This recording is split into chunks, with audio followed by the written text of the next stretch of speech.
Em cerimônia de posse contestada por boa parte da comunidade internacional, o presidente da Venezuela, Nicolás Maduro, chamou hoje Jair Bolsonaro de fascista. Como o SBT Brasil mostrou com exclusividade, o Brasil planeja sediar um governo paralelo para forçar a queda de Maduro.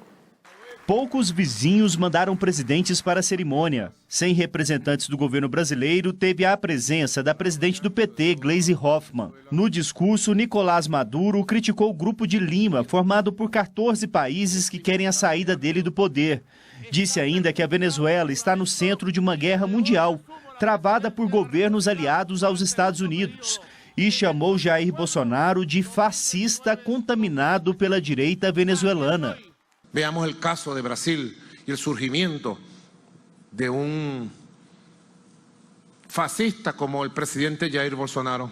A Organização dos Estados Americanos, a OEA, declarou que não é legítimo o novo mandato de Maduro e pede a realização de novas eleições presidenciais, já que as últimas não teriam sido livres e justas. Mais da metade dos eleitores não compareceu às urnas. O Palácio do Planalto ainda não se manifestou sobre a posse de Nicolás Maduro, mas nos bastidores o Brasil atua em conjunto com o Grupo de Lima para que sejam adotadas medidas diplomáticas firmes contra o regime venezuelano. O principal objetivo é a criação de um governo paralelo para pressionar Maduro a deixar o poder. A estratégia, como mostramos em reportagem exclusiva, é aguardar o Tribunal Supremo de Justiça em Exílio da Venezuela declarar o não reconhecimento do novo mandato. A corte funciona atualmente em Washington.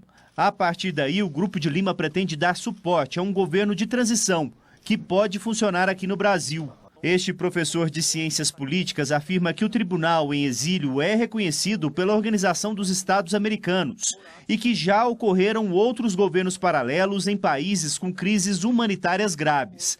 Ele considera a medida drástica, mas legítima. Tanto que tem o apoio da OEA e o apoio do Parlamento Europeu. Uma solução que fosse consensada através da Organização das Nações Unidas, ela teria mais legitimidade, até mesmo para efeito de um governo paralelo. A Venezuela passa por uma grave crise. A economia deve encolher 5% este ano e cerca de 3 milhões de pessoas já deixaram o país.